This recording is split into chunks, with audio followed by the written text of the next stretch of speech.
Mi tema para esta mañana, quiero compartir por unos cortos minutos con ustedes, es: y entonces vendrá el fin. Yo no sé dónde viven ustedes, no estoy seguro, pero creo que todos nos hemos dado cuenta que la temperatura ha estado un poquito elevada estos días, ¿correcto? De acuerdo a las noticias, nunca en la historia humana ha habido un mes de julio tan caliente.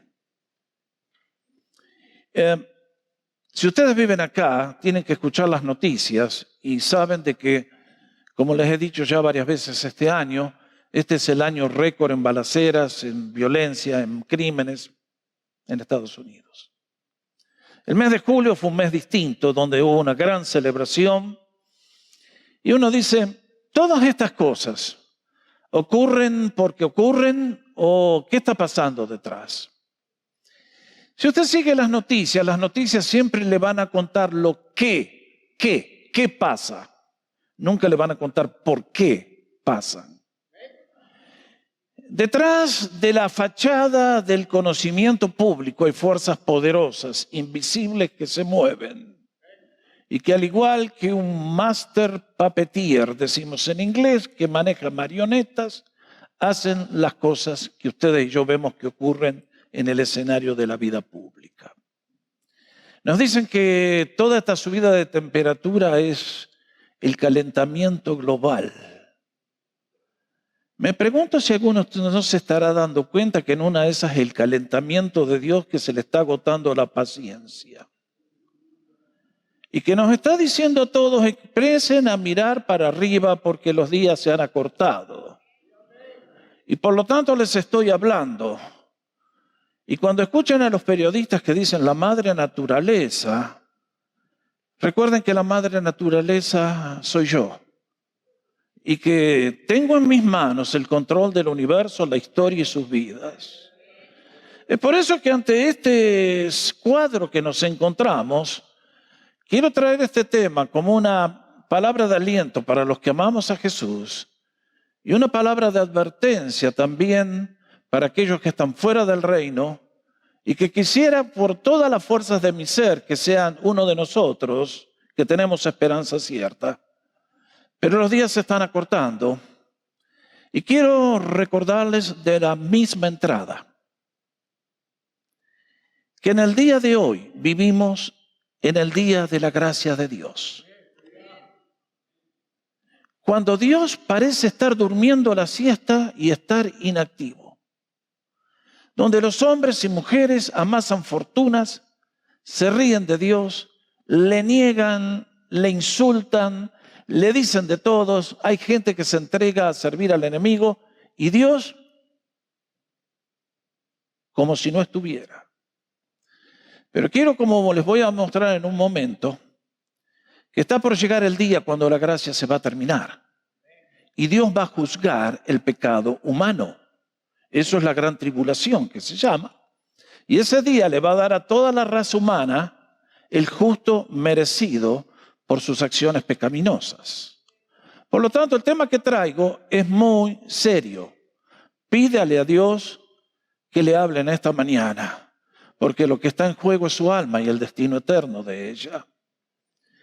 Como dijo David en el comienzo, le voy a pedir que si usted tiene el celular prendido, por señal de respeto a Dios, lo apague en este momento y que lo guarde. ¿Me logra entender? De acuerdo. Cuando ustedes y yo leímos 2 Tesalonicenses capítulo 1, nos encontramos con uno de los pasajes más ricos de la Escritura sobre el tema de lo que vendrá en el futuro, de las profecías bíblicas. Nos aporta datos y conocimiento importantísimo. Sin él nos faltarían muchas piezas del rompecabezas. Pero lógicamente, en todas las cosas que nosotros predicamos, porque hay una lucha espiritual y al enemigo le encanta confundir, enredar y torcer, de tal manera que nos robe todas las posibilidades, lo mismo que ocurre hoy estaba ocurriendo en el primer día. Vamos a la próxima transparencia.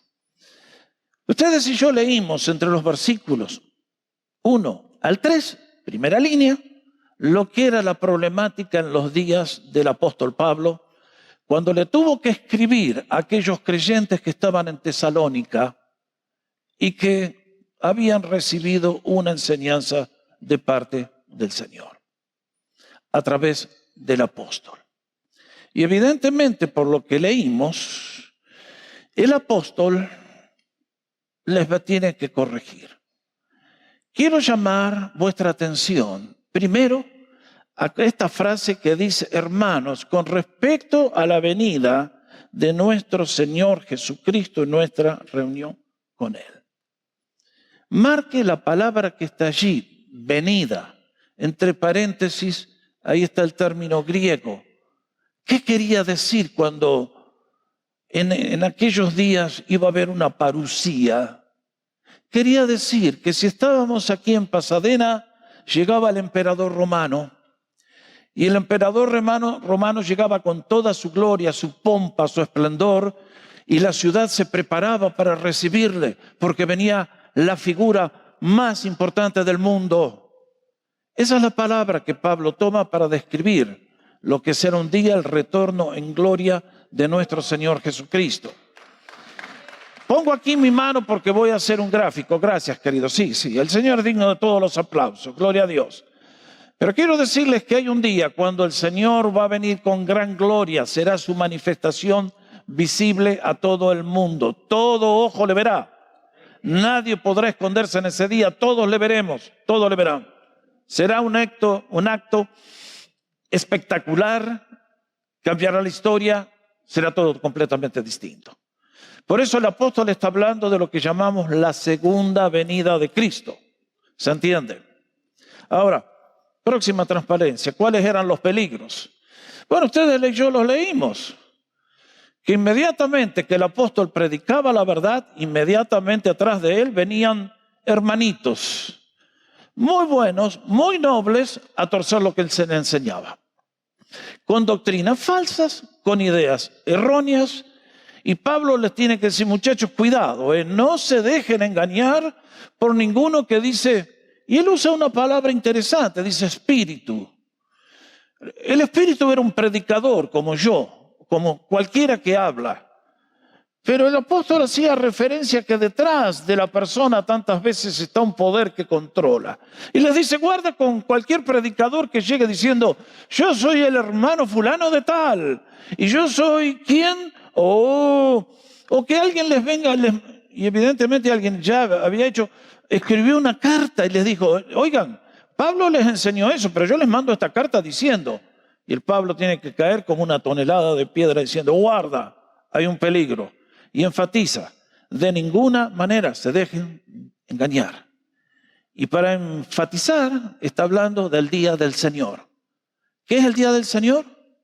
Es un periodo que comienza el día que la iglesia se va con el Señor, dura toda la tribulación y dura todo el reino que viene después de 1000 años. ¿Se van a acordar? Más o menos. ¿Ok? Ahora, esta gente estaba diciendo: el día del Señor ya llegó. El Señor ya volvió. Se acabó. ¿Qué están mirando al cielo ustedes? Entonces el Señor, a través de Pablo, nos va a enseñar que para saber en qué momento de la historia vivimos y qué debemos esperar, próxima transparencia nos va a dar las dos grandes señales a las cuales me quiero referir en este día. Dice: porque el día del Señor, esa venida visible en gloria, no vendrá antes que venga dos cosas. Marquen bien: apostasía y segundo, y se manifieste el hombre de pecado. Es decir, el hijo de perdición. Vamos por parte. ¿Qué quiere decir apostasía? Esto quiere decir abandonar la fe que un día tuve. Abandonar, renunciar a las convicciones que un día sustentaban mi acción, para cambiar por otras doctrinas que me llevan en dirección opuesta al camino de Dios. Es abandonar eso que ustedes y yo decimos en el credo apostólico: creo, para cambiar por no creo y ahora creo. Otra cosa totalmente distinta. Ahora, mis hermanos, la apostasía tiene que ver con la iglesia de Cristo. O sea, con los que dicen ser cristianos. La iglesia de Cristo es muy variada. En el día de hoy, si yo recorro esta ciudad de Pasadena, hay docenas y docenas de templos que invocan el nombre de Dios y todos dicen ser iguales y que claman las mismas cosas. Grave error si alguien cree eso. Quiero asegurarles que, como dije hace un instante, Satanás nunca para de atacar, de robarle a los creyentes el gozo, el amor, la paz, la esperanza. Y él hace años que viene usando la mentira y la sigue empleando. ¿Cómo? De manera muy suave. A la apostasía no se va a llegar en un clavado, ¡pum!, ahí caímos, no. La iglesia se va a deslizar tan suavemente. Van a bajar de una manera tan inofensiva que ni cuenta nos vamos a dar que es el diablo que nos estaba trabajando y nos metió en la bolsa. Ese es el peligro. La venida del hombre de pecado va a ser un acto instantáneo. La apostasía viene de a poquito. No va a afectar a todos, pero sí va a afectar a muchísimos. Y luego que la iglesia se vaya, bueno, no va a quedar ni uno. Ustedes y yo tenemos que entender la Biblia. Si han prestado atención, estamos entrando a una época de actividad demoníaca cada vez más fuerte. Y esto está dicho en la Biblia. Vamos a la próxima transparencia. ¿Qué dijo el apóstol Pablo? El Espíritu Santo dice claramente que en los últimos tiempos, algunos, ¿cómo dice? La misma palabra, apostatarán de la fe. ¿Cómo? Prestando atención a espíritus engañadores y enseñanzas de demonios. Está clarito. No lo vemos, ese es nuestro problema. Pero esto está trabajando en el día de hoy. A través de enseñanzas que son presentadas por maestros sinceros, pero que sin embargo nos están, como diría cambiando gato por liebre. Ustedes saben. Entonces, lo que el apóstol está anticipando es que llegando los días del fin, la actividad demoníaca habría de cobrar cada vez más fuerza y que esa fuerza se va a manifestar con todo poder, sin ningún control, durante la tribulación, ese periodo que precede a la venida de Cristo. Ahora, mis hermanos, esto está ocurriendo ya. El hecho de que la iglesia está apostatando es una realidad que está teniendo lugar en este día. ¿Cómo logra el diablo hacer abandonar la fe a los creyentes? Sembrando dudas. Esa es su arma favorita. Y básicamente, vamos a la próxima transparencia, chicos, el diablo trabaja creando dudas, primero sobre el fundamento de nuestra fe, que es la palabra de Dios. Dice el salmista, si los fundamentos fueren destruidos, ¿a dónde va a ir el justo? ¿Qué puede hacer el justo? Damas y caballeros, esta es la primera línea de ataque del enemigo. Y como les dije, el diablo es tan astuto que sabe cómo trabajar. Él no va a comenzar contigo. Va a comenzar sembrando cizaña en un colegio como el que está acá a 5 cuadras, que es un colegio cristiano, y él elige los centros cristianos que proclaman el evangelio para infiltrar un buen hermano que viene con otras ideas. Y de a poquito, la mala doctrina, la mala enseñanza, atrapa el corazón de los estudiantes que llegan en buena fe, sinceramente diciendo, yo quiero conocer a Dios, yo quiero formarme, y resulta que le están vendiendo cizaña. Y de los seminarios salen los pastores para establecer iglesias que matan a todos. Esto es trágico, es muy trágico. Les voy a dar un ejemplo concreto, porque acá tengo varios testigos. Hace unos años atrás, las damas hicieron su retiro en un lugar muy lindo, en una casa muy linda que está a una cuadra de la playa en Pacific Palisades. ¿Por qué fueron allá? Porque yo las mandé. Y vi ese lugar tan lindo y dije, qué lindo lugar para que las chicas puedan tener su encuentro. Pero ¿cuál era la historia de esa casa donde estuvieron? Bueno, que allá en el fin del otro siglo, hermanos creyentes en esa zona que era un campo abierto, compraron terrenos gigantescos para que un día fueran utilizados para la gloria de Dios. Y es así que pasaron los años, la ciudad creció y la gente de esta denominación comenzó a plantar iglesias por toda la ciudad. Hoy la pueden ver en casi de ancho a lo largo de esta ciudad. Pero de a poquito el diablo se les infiltró. El que contaba la historia era el administrador de la casa y me dice, miren, ¿ven todos los nombres de las calles? Son todos nombres de pastores. Interesante. Pero en la medida que comenzaron a aparecer gente insincera con otro mensaje, las iglesias se les comenzaron a vaciar. Y para poder mantener el salario, empezaron a vender propiedades. Y hoy en Pacific Palisades, ustedes saben que es una ciudad donde el metro cuadrado debe valer como mínimo 1 millón, 2 millones de dólares. Eso que era del pueblo de Dios, hoy está en las manos de los gentiles como resultado de la apostasía. De gente que escuchó un mensaje que no era y terminaron haciendo lo que hicieron. ¿Como resultado de qué? De menospreciar la palabra de Dios. Mis hermanos, a mí me asombra la incompetencia de muchos seres humanos que piensan que la Biblia es para reírme de ella. Y si hay justamente algo que muchos se ríen, es justamente el tema que estoy tratando esta mañana. Yo hablo de las profecías y hay muchos burladores dentro de las iglesias que dicen, ja, ja, ja, ja. No conocen ni cuáles son los libros de la Biblia, pero se ríen de ella. Cuidado, mis hermanos. Lo segundo que hace la apostasía es esto, que habiendo perdido la fe, me convierto en un creyente tibio espiritualmente. Esto es lo que se llama el síndrome de la Odisea.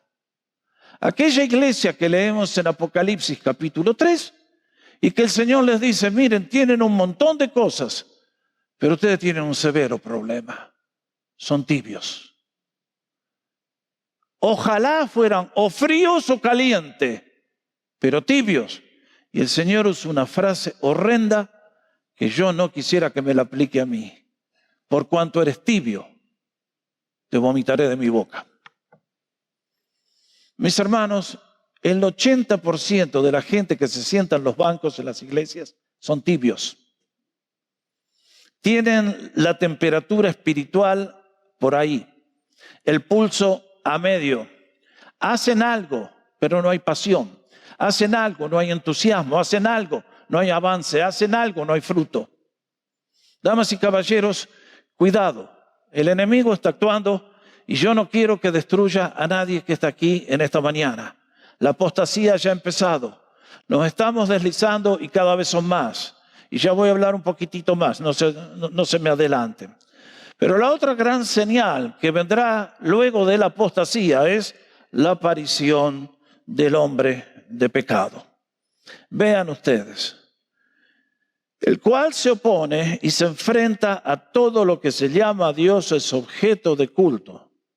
Llega al grado de sentarse en el templo de Dios y de ocupar su lugar haciéndose pasar por Dios. Bueno.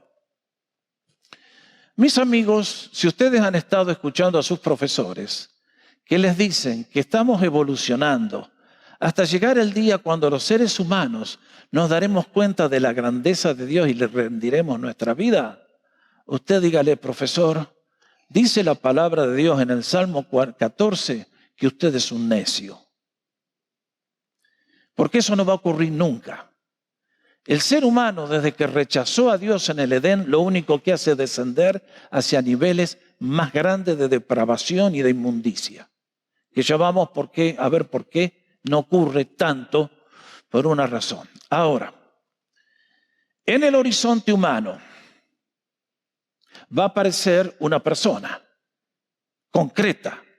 Así como yo tengo 2 brazos, 2 manos y una cabeza, un ser humano de carne y hueso como usted y como yo, va a aparecer en la historia humana. Será el primero que logre lo que ningún conquistador alcanzó, que es dominio mundial y adoración mundial.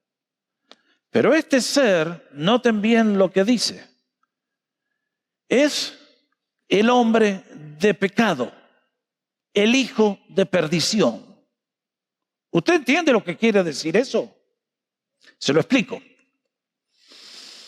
Note bien, cuando en la Biblia usted y yo leemos que Bernabé era un hijo de consolación, leemos que cuando estábamos con Bernabé era el epítome, la máxima en alentarnos, en bendecirnos, en darnos alegría.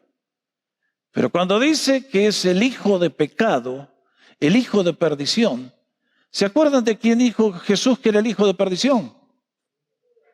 Judas.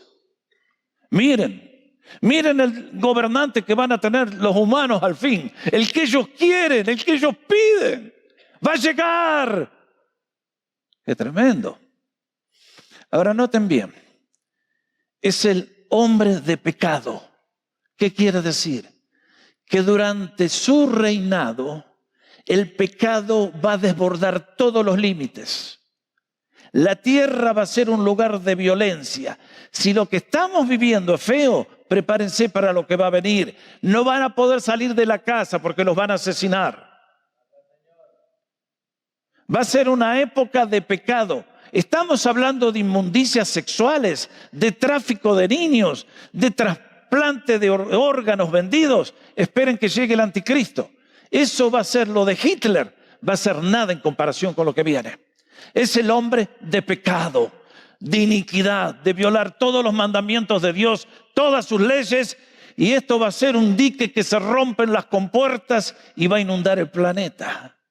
Lean el libro de Apocalipsis y van a entender un poquitito de lo que estoy hablando, de la gravedad de lo que ocurre. Ahora, acá, en este versículo que vemos 2:4, encontramos algo que el apóstol habla que a ustedes y a mí nos deben poner a pensar. Porque cuando Pablo escribe esta carta a los creyentes en Tesalónica, que es en suelo de Grecia, el templo en Jerusalén estaba con toda su gloria. Y Pablo habla acá que ese hombre de pecado se va a sentar en el templo. Pero en el año 70 el templo fue arrasado por los romanos. ¿Y dónde está el templo hoy? No está. Y entonces, el Señor dio una serie de eventos proféticos. El día que el templo fue destruido por los romanos en el año 70, murió el judaísmo, murió la nación hebrea. Dios lo desparramó por todas las naciones como castigo. Vendría a ser el segundo cautiverio. Pero ahora el pueblo volvió a la tierra. Y si quieren hacer una investigación en internet, busquen The Temple Institute. En Jerusalén hay creyentes que están trabajando para cuando el templo esté listo, ellos estar listos, con todas las vestiduras de los sacerdotes, con todos los animales que se requieren para el sacrificio. Estamos esperando, el pueblo hebreo está esperando para que algo ocurra, tire abajo la mezquita de Omar que está en el lugar del templo y entonces se pueda construir. Alguien me dirá, pastor, ustedes y yo, nosotros los creyentes, ¿vamos a ver ese templo? Me parece que no. Porque estoy seguro que va a ocurrir inmediatamente luego que la iglesia sea trasladada al cielo. ¿Qué quiero decir? El primer párrafo que leímos es el arrebatamiento de la iglesia. Y ahí leímos juntos que antes que venga este día de la segunda venida de Cristo en gloria, y siendo que antecede a este evento un periodo de oscuridad y de maldición y de castigo como nunca ha habido, Dios va a sacar antes a sus hijos que le aman. y va a ser una traslación de un segundo. Nos vamos a encontrar con el Señor en el aire y los muertos saldrán de los cementerios levantados por el poder de Dios y los que estemos vivos nos vamos también a encontrar con Él. De gloria al Señor. Tenemos un futuro brillante que los que hoy se burlan, va a llegar el día y van a maldecir que no aprovecharon la oportunidad que tuvieron hoy. Entonces, ¿por qué digo que Dios va a sacar a sus hijos antes que llegue la tribulación? Porque es lo que siempre ha hecho. Él no te salvó a ti y a mí para que después suframos la ira. Dios cargó la ira por nosotros en la cruz del Calvario. Dele gracias al Señor. Todos mis pecados están perdonados por la obra de Cristo. Yo no tengo nada que agregar. Está todo hecho. Y yo leo el libro de Génesis y veo una sociedad igual a la nuestra, mes de junio, que se jactaban de ser lo que eran. Y Dios dijo, se acabó, los mato a todos. Pero había una familia cristiana, digamos. Honestamente, Lot y su familia no valían dos cobres desde el punto de vista de la vida de Dios.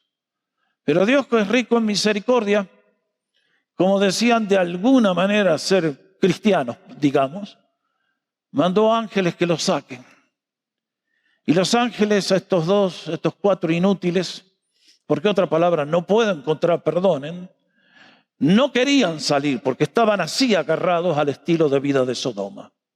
Y los ángeles le dicen, salgan porque hasta que no salgan ustedes no puedo enviar el juicio. Recuerden, hoy estamos en un día, se los dije hace un instante, es el día de la gracia de Dios. Y Dios va a sacar a sus embajadores. Y cuando saque a sus embajadores, viene el juicio. Atajate Sodoma, atajate Los Ángeles. Atájese todo el mundo. Ahora, creo que tan pronto la iglesia sea trasladada, ahí no lo puedo probar, esto es una idea mía, el arca del pacto que se ha perdido por más de 2500 años, estoy seguro que aparece de golpe. Porque Dios sabe dónde está el arca. Y va a mandar a un ángel que le diga, andá a desenterrarla y ponéselas ahí en el lugar. Y ese día, ¡bum! Y el arrebatamiento de la iglesia, ¡bum! Y entonces, en un instante, con la tecnología que hay, lo que a Salomón le tomó años, lo van a hacer en poquitas semanas. Y con el pisto, le dicen ustedes, ¿saben lo que es? Mangos, que tienen de sobra los hebreos, el templo estoy seguro que en un santiamén va a estar listo. Y entonces leemos en otras profecías que este canalla, en el comienzo de este periodo, cuando la iglesia se va a hacer un pacto con el pueblo hebreo y le va a dejar que reanuden los sacrificios. Y a la mitad de la semana de 7 años se va a meter en el templo para hacerse adorar. Esto es lo que está hablando Pablo. En el día de hoy muchos dirán, cuando venga al templo yo creo. Cuando llegue el templo ya te perdiste. El Señor ya habrá venido por los suyos. Tu oportunidad de ser salvo no existirá más. Acepta a Cristo ahora cuando Él te invita y te llama. Ojalá muchos en este día pudieran escuchar la voz de Dios. Ahora Pablo les da un nuevo recordatorio, versículo 5. ¿No se acuerdan de que cuando yo estaba todavía con ustedes les advertía esto? Como diciendo, no la agarraron todavía. Vamos, ¿qué pasa? Y entonces el apóstol nos va a dar más información con respecto a este malvado que va a tomar el control de la raza humana. Vean ustedes. Y ahora ustedes saben bien qué es lo que lo detiene, a fin de que a su debido tiempo se manifieste. Porque, marquen la frase, el misterio de iniquidad ya está en acción. Solo que en este momento hay quien lo detiene hasta que él, a su vez, sea quitado de en medio. Yo hubiese querido que el apóstol Pablo nos dijera directamente de quién está hablando. Porque esta frase ha dado lugar a un montón de pretendidos maestros que interpretan realmente con los pies, no con el cerebro. Acá el apóstol nos recuerda una cosa, que hay un misterio de iniquidad que ya está operando. El diablo siempre estuvo activo todos estos siglos, tratando de destruir a la raza humana y llevarnos al caos más completo. Eso ya está trabajando. Pero cuando la iglesia sea quitada, eso va a ser la explosión. Es por eso que el apóstol nos dice, ustedes saben bien qué es lo que lo detiene. Damas y caballeros, si nuestra raza humana no ha tocado fondo todavía, es porque hay una mano benevolente, es la mano de Dios que impide que el diablo alcance todos sus propósitos. El domingo pasado les decía que ustedes y yo somos como un astronauta que sale al espacio con un traje que le protege del medio ambiente nocivo que lo mata. Dios hace ese efecto en la vida de todas las personas, creyentes y no creyentes. Si no fuera por la misericordia de Dios, en este momento ninguno de nosotros estaría acá. Cuando el diablo tenga his way, entonces vamos a saber de qué se trata. Pero acá lo que nos dice es que este misterio que está trabajando no alcanza su plenitud porque hay un poder que se lo impide. ¿Cuál es ese poder? Noten bien que no puede ser el poder de la Casa Blanca o la rosada o el color que le guste. Esto no es cuestión de poderes humanos. Al poder del enemigo no lo puede derrotar o detener la fuerza de nuestra mente, de nuestra educación, de nuestros programas sociales, de lo que quiera. Toda la raza humana is not match para el diablo. Hay alguien que lo tiene que detener, que es más poderoso. ¿Quién es? Que él. ¿Quién es? El Espíritu bendito de Dios. ¿Y dónde está el Espíritu bendito de Dios en este día? En todo el planeta. Pero en particular, Dios envió el Espíritu en el día de Pentecostés a habitar en el corazón de ¿quiénes? De los creyentes en Cristo. ¿Para qué envió al Espíritu Santo? Para darnos poder para ser testigos. Y entonces va a llegar el día cuando el número de creyentes habrá sido completo y el Espíritu Santo será retirado. Nos vamos nosotros y la presencia del Espíritu llamando, cambiando, salvando, habrá terminado. Y ese día vendrá lo que está establecido. Por eso dice, solo que en este momento alguien lo detiene hasta que él marque que es una persona, no es un programa humano, se ha quitado de en medio. Sí, está llegando el día cuando Dios va a decir, ¿listo? ¿Se acabó? Vamos. Es interesante, ¿no? Como siempre en los cultos hay gente que se ríe.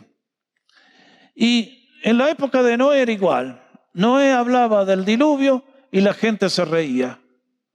Y dijeron, ver para creer. ¿Dónde está la prueba científica? Hasta que vino el diluvio y ya fue demasiado tarde porque Dios cerró la puerta. Hoy es el día de la gracia de Dios, pero la gracia de Dios no dura para siempre. Entonces, en los próximos versículos el apóstol nos habla un poco más de este individuo perverso, malvado, y en el versículo 8 nos dice, entonces se manifestará ese malvado, inicuo, cuyo único objetivo es traer maldad y matar hijos de Dios, a quien el Señor matará con el espíritu de su boca y destruirá con el resplandor de su venida. Qué mal que paga el diablo. En el día de hoy hay mucha gente que sirven al diablo porque el diablo te tira migajas que se le caen de la mesa. Te da placer, te da poder, y en el anticristo durante 7 años será la figura del mundo. Miradme a mí, adoradme, y la raza humana le va a adorar. Y qué lindo que te adoren y te aplaudan. hasta que llegue Dios y te diga, ahora yo te voy a tratar a ti. Y junto con el falso profeta y Satanás, los tres, no van a pasar por el juicio del gran trono blanco. Dios los va a lanzar al lago que arde con fuego y azufre directamente y con justa razón. Y todos los que le siguen van a ir al mismo lugar.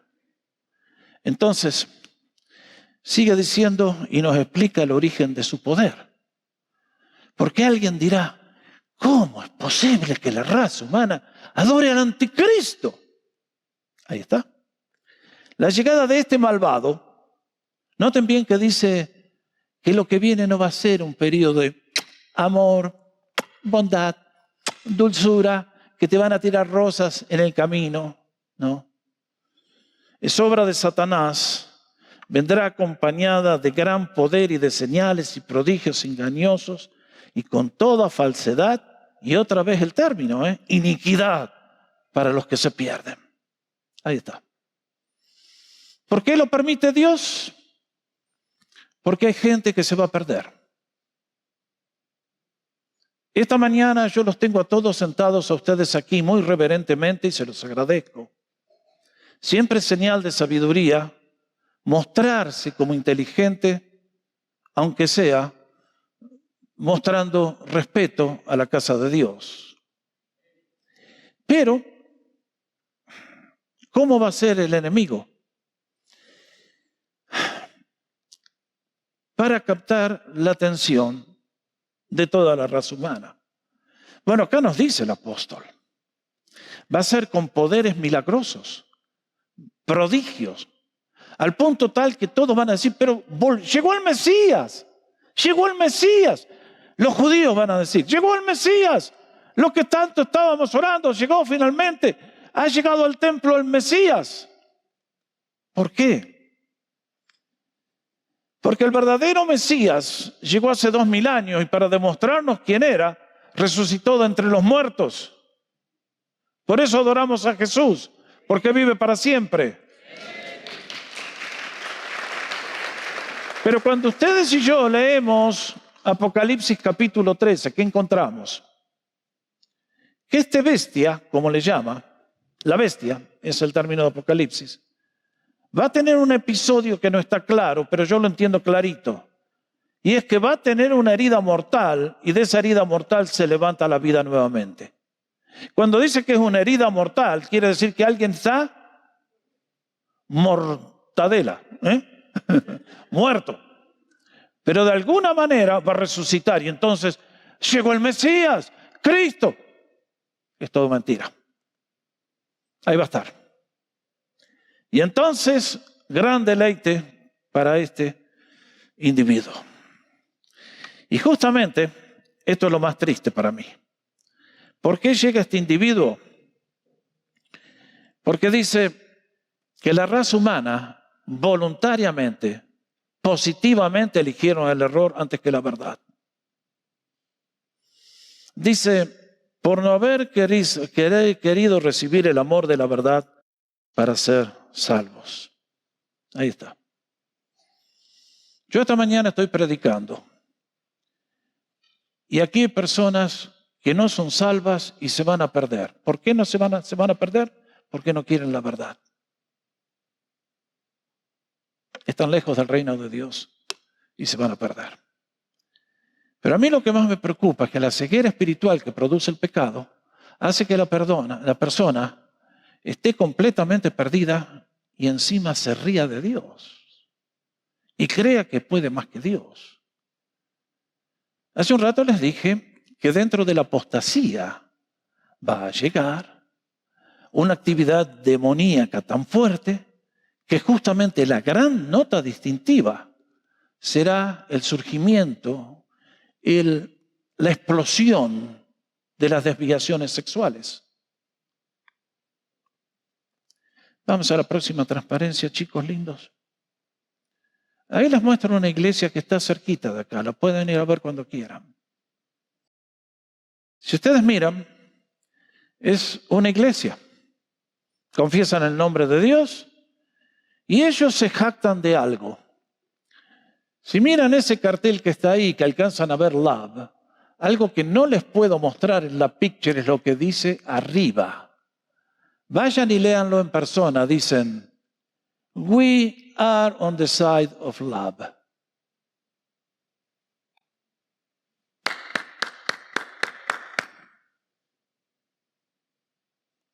El único problema que si el love que usted tiene no está basado en la verdad de Dios, no es love. Será degeneración, será lascivia, será inmundicia, pero nunca puede pasar el test de Dios. Para que vean los ciegos que están, vean este otro detalle por aquí. ¿Lo alcanzan a ver? Este es el símbolo de la paz. Confío que ningún cristiano se va a poner un día esa camiseta con el círculo satánico y con el símbolo de la cruz de Cristo quebrada, patas para arriba, que inventó Nerón. Y estos genios de amor. Ahora, si usted quiere entender lo que ellos llaman amor, vaya y dígales, ¿pero no creen ustedes que están perdidos? ¿No creen ustedes que la Biblia habla que el homosexualismo no pueden heredar el reino de Dios? Y entonces van a ver el amor que tienen por usted. Lo van a querer asesinar. Porque eso es lo que está pasando. O reinamos nosotros, o si no, ustedes son los talibanes, los de mente cerrada, los oscurantistas. Queremos sexo con los hijos. Queremos que no haya más límites. Queremos todas las degeneraciones. Ahí vamos, en el nombre del amor. Bueno, mis hermanos, Dios está sentado en el trono. Como dice el Salmo 11, Él mira a cada ser humano. Y llega el momento de la recompensa. Es por eso que a la luz de todo esto leemos que el Señor en este último tiempo va a enviar un poder engañoso. Porque al que se le habla y se le habla y se le habla y no acepta y rechaza y se burla, entonces Dios dice, muy bien, ahora yo te voy a embromar.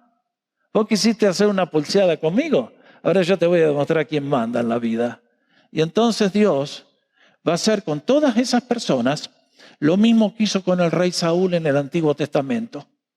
Que cuando se hizo el vivo y el desobediente, Dios le quitó la protección y se volvió y le tuvieron que mandar a David que le toque el arpa. A eso vamos, muchachos.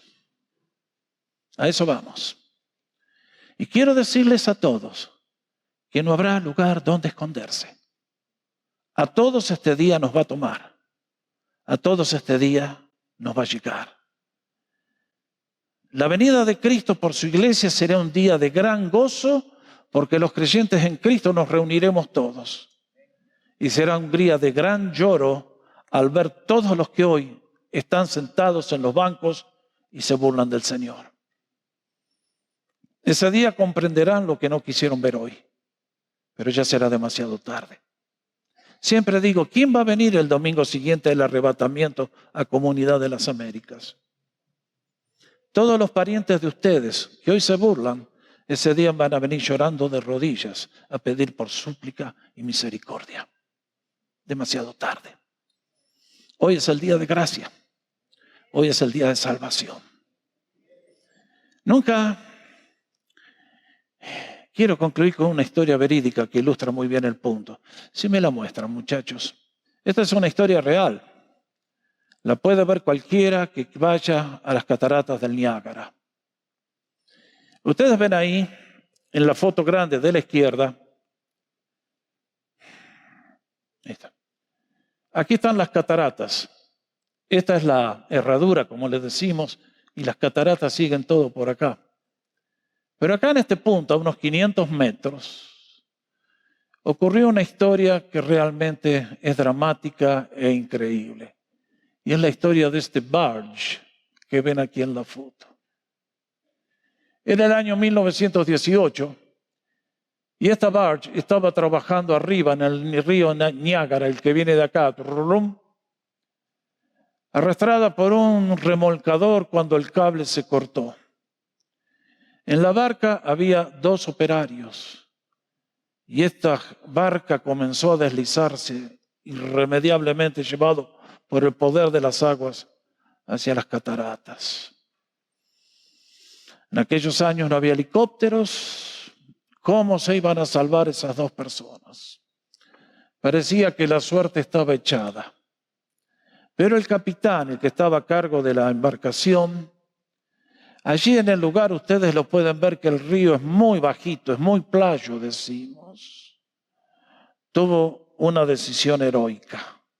Abrió las compuertas del agua, entraron a la embarcación y la embarcación se encalló. Se salvaron del desastre. Vinieron, los buscaron, aquellos 2 operarios sobrevivieron.